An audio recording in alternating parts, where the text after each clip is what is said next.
Good afternoon dear students, hope all of you are fine. आज हम अपनी lecture series में एक और टॉपिक डिस्कस करने जा रहे हैं, दैट्स इस्चेमिक हार्ट डिजीज। ये वाला टॉपिक आपके सब्जेक्ट मेडिकल सर्जिकल नर्सिंग का है and it's one of the interesting topics and one of the frequently asked topics. तो what is ischaemic heart disease? Ischaemic heart disease क्या होती है? पहले हम इसको डिफाइन करने से पहले थोड़ा सा देखते हैं कि हार्ट की जो लेयर है, हार्ट की क्या क्या लेयर्स है। We know heart covering is pericardium, myocardium and endocardium. Now यहाँ पे हमने ज्यादा एनाटॉमी तो डिस्कस नहीं करनी है क्योंकि वो अलग एक सेपरेट टॉपिक बनेगा हार्ट पे। यहाँ पे हमने ये पता है कि this layer myocardium is responsible for the contractibility of heart. The contractibility of heart is carried out by this layer. और इस लेयर को क्या चाहिए? हर किसी मसल लेयर को, हर किसी मसल सेल को, हर किसी मसल टिश्यू को, मस्कुलर ऑर्गन को कंट्रैक्ट करने के लिए चाहिए sufficient blood supply. क्यों? क्योंकि वो ब्लड सप्लाई क्या प्रोवाइड करती है? It provides oxygen, nutrients, and many more components to a particular cell. और जब वो ऑक्सीजन और न्यूट्रिएंट्स इस मसल लेयर को मिलेंगे तब ये अपना काम अच्छे से कर पाएगी, और जब ये अपना काम अच्छे से कर पाएगी कंट्रैक्टिबिलिटी, तो तभी our pumping action will be fine. Pumping will be fine. That means heart will perfectly or aptly function. Now ischemic heart disease क्या होता है? Ischemic heart disease is defined as imbalance between supply of oxygen and demand of oxygen. Demand of oxygen, क्योंकि हमने पता है कि इस heart को, इस मसल लेयर को जो आर्टरी सप्लाई करती है, that's coronary artery. Coronary artery blood यहाँ पे सप्लाई करती है, और वो ब्लड क्या सप्लाई करता है? उसमें हीमोग्लोबिन है जो ऑक्सीजन सप्लाई करता है, न्यूट्रिएंट सप्लाई करता है, जिसकी वजह से हमारा मायोकार्डियम फंक्शन कर पाता है और जिसकी वजह से हार्ट का कार्डियक साइकिल ओके रहता है। Now whenever there is imbalance between this cycle, जब हमारी सप्लाई ऑफ ऑक्सीजन डिक्रीज होगी और डिमांड इंक्रीज हो जाएगी, so there will be a condition known as ischemia. That means there will be reduced supply to myocardium. तो heart के myocardium तक oxygen जो है वो कम पहुंचेगा। There will be reduced supply of oxygen to the myocardium of heart. Heart के myocardium की oxygen supply क्या हो जाएगी? कम हो जाएगी। That means there will be disturbance in supply and demand cycle of O2, और उसी कंडीशन को हम बोलते हैं इस्चीमिया। नाउ ये सप्लाई जो है ये काम कैसे हो सकती है? जैसे हम कंडीशंस पढ़ते हैं, वी रीड मेनी कंडीशन, जैसे मैं आपको यहाँ पे बोलूंगा, और there is a condition which is referred to as isolated hypoxaemia. ये हम डिस्कस कर रहे हैं कि हार्ट के मायोकार्डियम को ऑक्सीजन सप्लाई कैसे कैसे कम होगी। एक कंडीशन हम पढ़ते हैं आइसोलेटेड हाइपोक्सीमिया, और दूसरी कंडीशन मैंने आपको बताई इस्चीमिया। नाउ यूजुअली सबसे पहले यहाँ पे आएंगे हम इस्चीमिया पे। इस्चीमिया क्यों होगा? जब हार्ट के मायोकार्डियम में एक प्ल्यूक बनेगा, प्ल्यूक डिपोजिशन हो, ब्लॉकेज बने, क्योंकि आपको पता है various conditions are there, atherosclerosis, जब डिपोजिशन ऑफ लिपिड्स फैट्स होती है, फिर ऑब्स्ट्रक्शन आ जाती है। तो यहाँ पे जब प्ल्यूक बनेगा, आर्टरीज में प्ल्यूक बनेगा, तो क्या हो जाएगा? जो ब्लड है वो स्मूथली फ्लो नहीं कर सकता, और ब्लड स्मूथली फ्लो नहीं करेगा, इसकी वजह से क्या हो जाएगा? There will be decrease in oxygen supply. Now you can question then what's isolated hypoxaemia? यहाँ पे भी ऑक्सीजन सप्लाई डिक्रीज हो जाएगी। बट इस्चीमिया में क्या होता है? इस्चीमिया में एक तो ऑक्सीजन सप्लाई कम होती है, सेकेंडरी इज यहाँ पे न्यूट्रिएंट सप्लाई भी कम हो, क्योंकि आपको पता है ब्लड क्या है, it supplies oxygen as well as nutrients. Third is इस पोल्यूट की वजह से यहाँ पे ओबस्ट्रक्शन आ जाएगी, that will be metabolic wastage. तो wash out of metabolic wastage है वो कम हो जाएगा। इसका मतलब है इस्चीमिया की जब हम बात करते हैं तो हम सिर्फ डिक्रीज्ड ऑक्सीजन कंडीशन की बात नहीं करते हैं, हम बात करते हैं डिक्रीज्ड न्यूट्रिएंट्स की, हम बात करते हैं डिक्रीज्ड मेटाबॉलिक वेस्ट एक्सक्रीशन की। तो जब ऑक्सीजन डिफिशिएंसी हो जाएगी मायोकार्डियम को, जब मेटाबॉलिक वेस्ट जो है एक्सक्रीट नहीं हो पा रहा है, जब न्यूट्रिएंट्स प्रॉपर्ली मायोकार्डियम को नहीं मिल रहे, उस वाले केस में हम बोल सकते हैं the condition is ischaemia. Now coming to the isolated hypoxaemia. Isolated hypoxaemia means कि यहाँ पे जो ब्लड सप्लाई हमने बोला, जो पहले हमने इस्चीमिया को डिफाइन किया कि it is the imbalance between supply and demand of oxygen to the myocardium. लेकिन यहाँ पे क्या हो सकता है, ब्लड सप्लाई जो है, ब्लड फ्लो जो है वो बराबर हो सकता है, ब्लड जो है वो बराबर रीच करेगा मायोकार्डियम तक। लेकिन प्रॉब्लम क्या हो सकती है, यहाँ पे सिर्फ ब्लड का ऑक्सीजन लेवल डिक्रीज्ड होगा, डिक्रीज्ड ऑक्सीजन कंसंट्रेशन, जो मायोकार्डियम को ब्लड सप्लाई हो रहा है उसमें ऑक्सीजन कंसंट्रेशन लेस है। मतलब ब्लड तो कोई हिंड्रेंस नहीं आ रही है, ब्लड फ्लो में कोई प्लूक फॉर्मेशन नहीं है, सिर्फ ब्लड की ऑक्सीजन लेवल कम है। और ये किस केस में होगा, you must know the case like we have severe anaemia. Severe anaemia होगा मतलब जब हीमोग्लोबिन 3 grams पर डेसिलीटर ऑफ ब्लड से कम कंसंट्रेशन हो जाएगी, जब हीमोग्लोबिन का काउंट 3 से कम जाएगा ब्लड में। तो अगर हीमोग्लोबिन कम है तो ऑक्सीजन एक्युमुलेटिंग कैपेसिटी क्या हो जाएगी, डिक्रीज हो जाएगी, क्योंकि हीमोग्लोबिन क्या करता है, कैरी ऑक्सीजन। तो इस केस को हम बोल सकते हैं it's a case of isolated hypoxaemia. मतलब हाइपोक्सीमिया में सिर्फ ऑक्सीजन की जो है कंसंट्रेशन डिक्रीज होती है, मतलब ब्लड आता है, कोई हिंड्रेंस नहीं है, न्यूट्रिएंट्स भी बराबर है, ब्लड का जो एक्सक्रीशन मेटाबॉलिज्म है वो भी बराबर है, जो यहाँ पे एक्सक्रीशन हो रही है वो भी बराबर है, न्यूट्रिशन भी बराबर है, सिर्फ ऑक्सीजन की कंसंट्रेशन में डिक्रीज आ रहे हैं, उस केस को हम बोलेंगे आइसोलेटेड हाइपोक्सीमिया। लेकिन इन केस ऑफ इस्चीमिया यहाँ पे क्या हुआ है, यहाँ पे वेरियस काजेस है, लाइक यहाँ पे पैल्यूक फॉर्मेशन हुआ है, जिसकी वजह से एक तो ऑक्सीजन कंसंट्रेशन जो है वो कम पहुंच रही है मायोकार्डियम को, न्यूट्रिएंट कम पहुंच रहे हैं और मेटाबॉलिक वेस्ट की एक्सक्रीशन नहीं हो पाती है। This indicates that ischaemia is severe than isolated hypoxemia.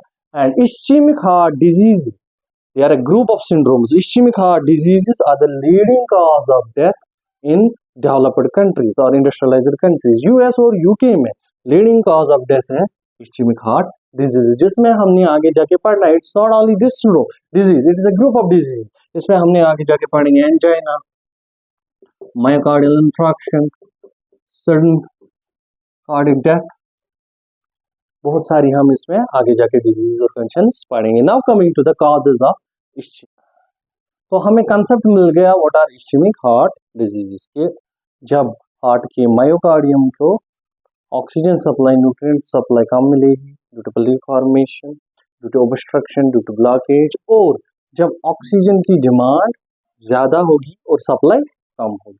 Now causes को डिफाइन करने से पहले इस्चेमिक हार्ट डिजीज के कॉजेज क्या है, सबसे पहले हम जानेंगे कि मोस्ट प्रोमिनेंट लोकेशन जो है वो कौन सी है, because it's a very important question, पूछा भी जा सकता है और एग्जामिनेशन में भी, वाइवा में भी और डेली क्लिनिकल नॉलेज में भी, कि लोकेशन कौन सी है most prominent ischaemic heart disease होने की।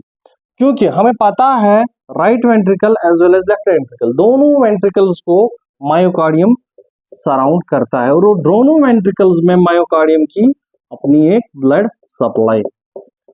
तो अब हमें देखना है कि which site is more prominent और more vulnerable towards ischaemic heart disease, and the answer is left ventricle.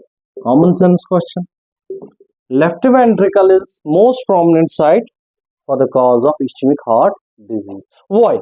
Question rises why left ventricle क्यों ज्यादा वल्नरेबल है? 99 और 98% ऑफ इस्चेमिक हार्ट डिजीज जो भी आप देखेंगे उसमें क्या है, left ventricle is involve, because the thickness of left ventricle is, the thickness of the myocardium of left ventricle is 1.5 centimetres. तो मायोकार्डियम है लेफ्ट वेंट्रिकल का, उसकी थिकनेस कितनी है, 1.5 centimetres, and the thickness of the myocardium of right ventricle is only 0.3 to 0.5 centimetre. तो यहाँ पे thickness ज्यादा है, जहां पे मसल थिकनेस ज्यादा है, मायोकार्डियल थिकनेस ज्यादा है, वहां पे हमने न्यूट्रिएंट एंड ऑक्सीजन सप्लाई इस वाले मायोकार्डियम से कम चाहिए कि ज्यादा चाहिए? क्योंकि थिकनेस ज्यादा है, ब्लड सप्लाई ज्यादा चाहिए, ब्लड सप्लाई ज्यादा चाहिए तो ऑक्सीजन की लेवल भी ज्यादा होनी चाहिए। तो अगर कोई डर्थ हो गई ऑक्सीजन सप्लाई में तो सबसे पहले सफर कौन करेगा? लेफ्ट वेंट्रिकल, क्योंकि यहाँ पे थिकनेस 1.5 सेंटीमीटर है और यहाँ की थिकनेस मात्र 0.3 to 0.5 सेंटीमीटर है।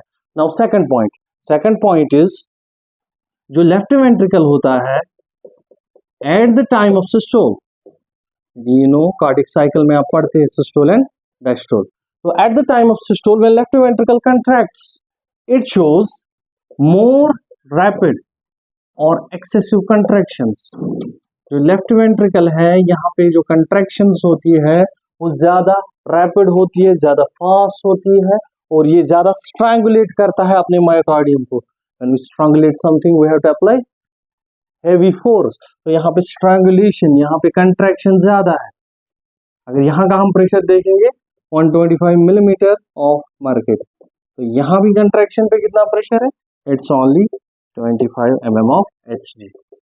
यहाँ पे जो लेफ्ट वेंट्रिकल आयोटा के थ्रू फिर ब्लड सप्लाई करता है होल बॉडी को। तो जब यहाँ पे सिस्टोल के टाइम पे लेफ्ट वेंट्रिकल कंट्रैक्ट होता है तो मायोकार्डियम में जो छोटी छोटी वेसल्स ब्लड और ऑक्सीजन सप्लाई कर रहे हैं स्ट्रैंगुलेट हो जाती है, वो बंद हो जाती है, वो कट जाती है प्रेशर की वजह से। तो इसी वजह से यहाँ पे चांसेस ज्यादा है, क्योंकि अगर पीछे से कोई कॉर्नियल आर्टरी प्लूग बना है जिसकी वजह से ब्लड सप्लाई डिक्रीज हो रही है, तो यहाँ पे भी डिक्रीज ब्लड सप्लाई पहुंच जाएगी, यहाँ पे भी डिक्रीज ब्लड सप्लाई पहुंच जाएगी।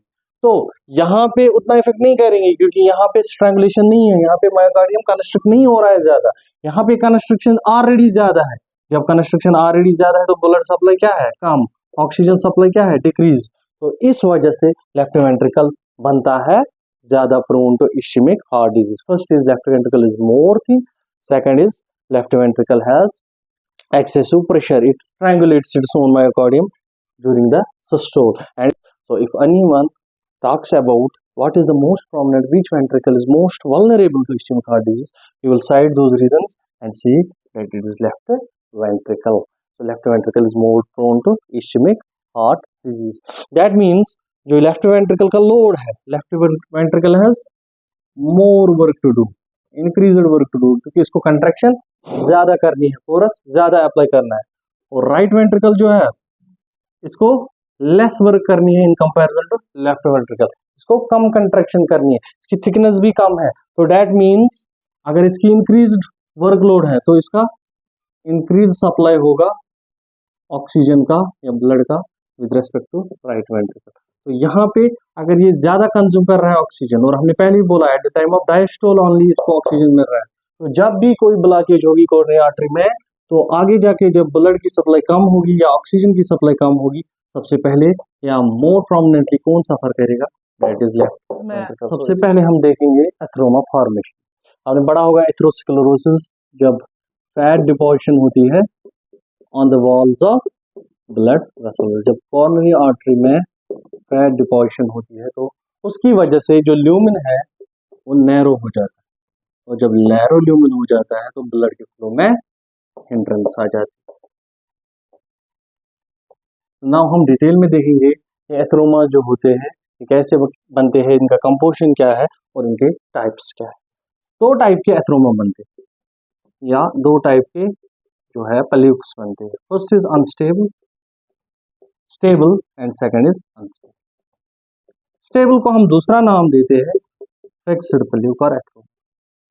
स्टेबल वो एथेरोमा है, वो डिपोजिशन है जो ल्यूमेन में बनती है, जो कोरोनरी आर्टरी में बनती है और एक जगह के फिक्स्ड होती है। Fixed deposition is known as stable atheroma. और इस एथेरोमा में क्या क्या होता है, इसकी कंपोजिशन क्या होती है? इसमें कोलेजन होता है, इस फाइबर्स, स्मूथ मसल्स, और ये ऊपर से अपनी एक लेयर बनाता है जो ट्यूनिका होता है आर्टरी का, अपनी एक लेयर एंडोथेलियल लेयर बनाता है, दैट्स इट्स कवरिंग। सो इसमें क्या होता है, फाइबर्स, कोलेजन, और इसमें फैट होता है, फैट डिपोजिशन होती है जिन्हें हम फोम सेल्स बोलते हैं। There is also a fatty deposition known as foam cells, composed of, जो एथेरोमा होता है इसमें फोम सेल्स होते हैं, कोलेजन होता है, फाइबर्स होते हैं, और इसकी अपनी एक एनकैप्सुलेशन होती है। तो ये कहाँ पे डिपॉजिट होता है, ये हमारी कोरोनरी आर्टरी में डिपॉजिट होता है, और इसकी वजह से क्या होता है, इसकी वजह से ल्यूमेन नैरो होता है। जब ल्यूमेन नैरो होता है तो इस वजह से क्या होगा, ब्लड के फ्लो में हिंड्रेंस आएगी, जो ब्लड फ्लो है वो कम हो जाएगा। जब ब्लड के फ्लो में हिंड्रेंस आएगी, जब डिक्रीज ब्लड फ्लो होगा तो ऑक्सीजन सप्लाई भी डिक्रीज हो जाएगी, जिसकी वजह से there will be craving for the oxygen. अब ये स्टेबल क्यों कहलाता है, because it's fixed at a particular place.